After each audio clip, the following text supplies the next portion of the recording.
नमस्कार विद्यार्थियों। आज आप लोगों को हम त्रिकोणमिति का पहला चैप्टर समाप्त कर चुके हैं। अब यह त्रिकोणमिति का दूसरा चैप्टर, जिसमें कि हम त्रिकोणमिति के अनुप्रयोग को पढ़ेंगे। यदि हम त्रिकोणमिति से संबंधित इन सारे वस्तुओं को समझ लेते हैं तो फिर हमें त्रिकोणमिति के अनुप्रयोग चैप्टर में यानी द्वितीय चैप्टर में हमको कहीं भी परेशानी नहीं होगा। तो सबसे पहले हम इसको समझते हैं। इतना सारी बातों को अगर यह समझ लेते हैं तो हाइट एंड डिस्टेंस से कोई भी प्रश्न आपसे ऐसा नहीं है कि कोई प्रश्न नहीं, सभी प्रश्न बन जाएगा। तो चलिए विद्यार्थियों, आज हम इसको समझते हैं। देखिए, त्रिकोणमिति के प्रयोग, त्रिकोणमिति का प्रयोग कहां कहां होता है इसको जानना है पहले। तो त्रिकोणमिति के प्रयोग ऊंचाई, दूरी एवं कोण निकालने में होता है। खगोलकी में जैसे ऊंचाई, जैसे हम कहीं जा रहे हैं, मान लिए कि जो है हम मार्केट जा रहे हैं या कहीं जा रहे हैं, रास्ते में हमको एक पेड़ मिल जाता है, तो क्या हम पेड़ की ऊंचाई को ज्ञात कर सकते हैं? और उससे आगे बढ़े, कोई हवाई जहाज उड़ता हुआ दिखाई दिया, क्या हम हवाई जहाज की दूरी को ज्ञात कर सकते हैं? इसी प्रकार यदि हम नदी के एक ओर हैं और दूसरे ओर हमारा मित्र नदी के दूसरे ओर बने छत पर है, तो क्या हमारा मित्र उस नदी के दूरी को ज्ञात कर सकता है? क्या तारे और ग्रह के दूरियां निकाला जा सकता है? हाँ, अब ये संभव है। इन सभी की दूरियां, ऊंचाई और कोण को आसानी पूर्वक त्रिकोणमिति के सहयोग से निकाला जा सकता है। और हम लोग खगोलकी में भी जो है त्रिकोणमिति का प्रयोग करते हैं, भूगोल में त्रिकोणमिति का प्रयोग करते हैं, नौचालन में त्रिकोणमिति का प्रयोग करते हैं, मानचित्र बनाने में त्रिकोणमिति का प्रयोग करते हैं, और देशांतर एवं अक्षांश के सापेक्ष एक द्वीप की स्थिति, कोई एक द्वीप है, वो द्वीप की स्थिति देशांतर और अक्षांश के सापेक्ष क्या है उसको हम निकालते हैं त्रिकोणमिति के सहयोग से। तो पहले ये संभव नहीं था, लेकिन जिस समय त्रिकोणमिति जो है जुड़ा और ये इसमें महान लोगों ने योगदान दिया, तो फिर जो है ये संभव होने। एक थियोडोलाइट है। थियोडोलाइट सर्वेक्षण यंत्र है जो त्रिकोणमिति के नियमों पर आधारित है। 1852 में सर्वेक्षण करने के दौरान विश्व के सबसे ऊंचे पर्वत की खोज एवरेस्ट हुआ। तो ये थियोडोलाइट जो है एक सर्वेक्षण यंत्र है।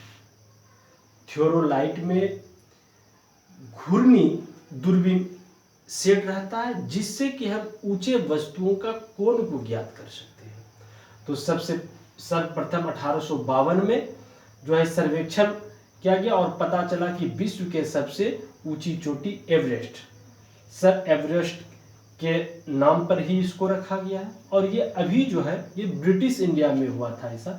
तो अभी ये जो है सर्वेक्षण यंत्र जो है थियोडोलाइट देहरादून के भारत सर्वेक्षण संग्रहालय में उपस्थित है। तो आइए हम अब उन्नयन कोण और अवनवन कोण को समझते हैं। इस अध्याय के चैप्टर को अच्छी तरह से बनाने के लिए हमें उन्नयन कोण और अवनवन कोण, उन्नयन कोण और अवनवन कोण को समझना बहुत जरूरी है। तो उन्नयन कोण को कहते हैं एंगल ऑफ एलिवेशन। तो मान लिया कि यहाँ पर नेत्र है, तो नेत्र से जो है, नेत्र से कोई वस्तु को हम देख रहे हैं, तो नेत्र और ये वस्तु के ये जो रेखा कहलाएगा, ये इसको कहते हैं दृष्टि रेखा। ये क्या कहलाता है? दृष्टि रेखा, लाइन ऑफ ऑब्जर्वेशन। और आंख से जहां पर ये हम खड़े हैं, कोई व्यक्ति खड़ा है, तो आंख से सीधी जो रेखा जो जाती है उसको कहते हैं क्षैतिज रेखा, हॉरिजॉन्टल लाइन।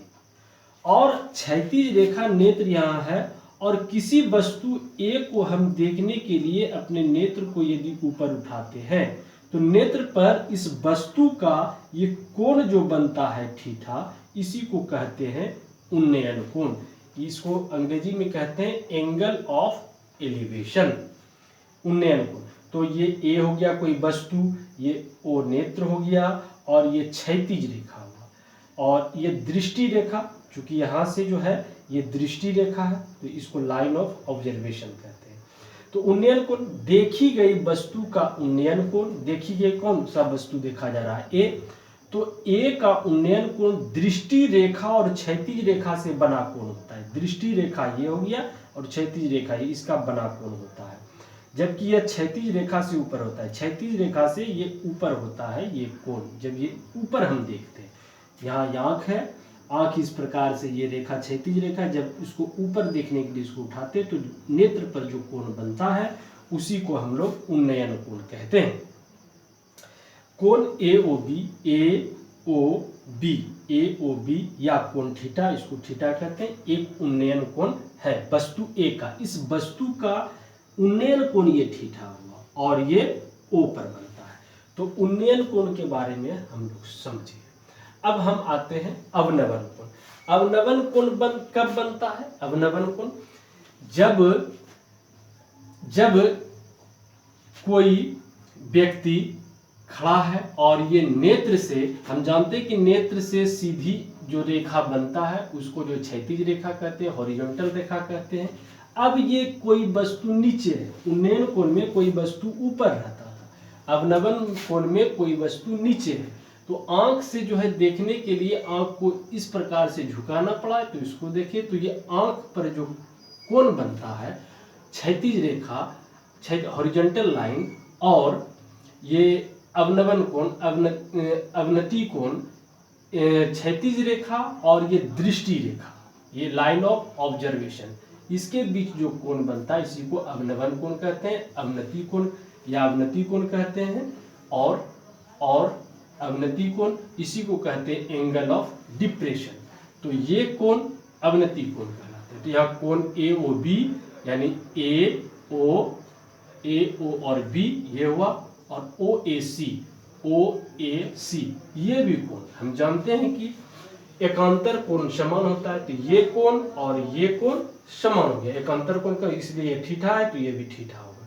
तो यहाँ पर क्षैतिज रेखा और ये दृष्टि रेखा के बीच जो कोण बन रहा है उसी को कहते हैं अवनवन कोण। किसका अवनवन कोण? ए का, वस्तु ए का अवनवन कोण।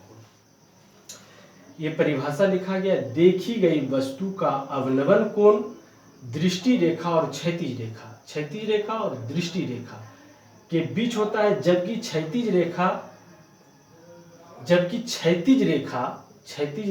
क्षैतिज स्तर से नीचे होती है। क्षैतिज रेखा यहाँ पर थोड़ा सा जो है मिस्टेक हो गया है, जबकि क्षैतिज रेखा जबकि यहाँ पर होगा क्षैतिज, जबकि कोण क्षैतिज स्तर से नीचे होता है। हाँ ठीक है, क्षैतिज स्तर से नीचे होता है। तो ये हम समझ गए अवनवन कोण क्या है। तो उन्नयन कोण समझ गए। तो फिर से एक बार देख लें, उन्नयन कोण वह है जब किसी वस्तु को हम देखने के लिए अपने आँख को, जैसे मान लिया कि यहाँ आँख है, आँख को ऊपर उठाए तो आँख पर जितना सा ये ऊपर उठा तो ये के आँख पर जो कोण बनता है इसको उन्नयन कोण कहते हैं। और किसी वस्तु को देखने के लिए यहाँ से अगर जब दृष्टि इतना झुकाना पड़ा तो ये जितना सा यह झुका, यहाँ पर जो एंगल कहता है उसको अवनवन कोण कहते हैं। बस यही है। तो हम लोग समझ गए उन्नयन कोण और अवनवन कोण समझिए। अब इम्पोर्टेंस फिगर 1, 2, 3 इम्पोर्टेंस फिगर है। अगर जो ये 3 इम्पोर्टेंस फिगर को समझ जाते हैं तो हाइट एंड डिस्टेंस से सारा प्रश्न बन जाएगा, कहीं दिक्कत नहीं होगा। तो 3 ही त्रिभुज है, ए बी सी। तो इसमें एंगल को याद रखना, ये 60 डिग्री, ये एक समकोण त्रिभुज में यही 3 प्रकार के त्रिभुज का प्रयोग होगा। तो ये 60 डिग्री, इसका 3 ही स्थिति हो सकता है समकोण त्रिभुज में, 3 ही स्थिति, एक यह 60 हो सकता है, ये 30 ये 90, या ये 30 ये 60 ये 90, या ये 90 ये 45, यही 3 स्थिति होता है। तो 30 के सामने हमेशा इस जो है ये लंबाई जो होता है 1 होता है, और 60 के सामने √3, 30 के सामने 1, 60 के सामने √3, और ये दोनों में जब इसका √3 है ये 1 है तो पाइथागोरस प्रमेय से इसका स्क्वायर प्लस इसका स्क्वायर 2 हो जाएगा, इसका स्क्वायर प्लस इसका स्क्वायर अगर जब कर निकालेंगे तो ये 2 हो जाएगा। और एक स्थिति जिसमें दो 45 डिग्री का हो, एक 90 डिग्री हो, तो 45 के सामने 1 और 45 के सामने 1, और ये कर्ण √2 होगा। तो बस यही तीन फिगर है, ऐसे याद रखना है। 30 के सामने 1 होता है, 60 के सामने √3 और 45 के सामने हमेशा 1, और 90 के सामने 2 स्थिति, या तो √3 होगा, √2 होगा, या तो 2 होगा। तो 2 उसमें हो जाएगा जिसमें 1 और √3 है उसमें 2 होगा, और जिसमें 1 1 है उसमें √2 होगा। बस इतना सा आपको याद रखना है, और इतना सा याद रखने के बाद सारा प्रश्न आपसे हाइट एंड डिस्टेंस का बन जाएगा। यही कॉन्सेप्ट कहिए इसको, या पूरा समझ कहिए, इतना सा आप पढ़ लेंगे तो सारा प्रश्न आपसे हाइट एंड डिस्टेंस का बन जाएगा। तो हम नेक्स्ट वीडियो में सारा एग्जाम्पल, एक एग्जाम्पल जो महत्वपूर्ण प्रश्न है उसको छोटा छोटा 2 लाइन में सॉल्व करना, प्रतियोगिता परीक्षा में कैसे बनाना है हाइट एंड डिस्टेंस के प्रश्नों को, उसको हम आगे की वीडियो में सीखेंगे।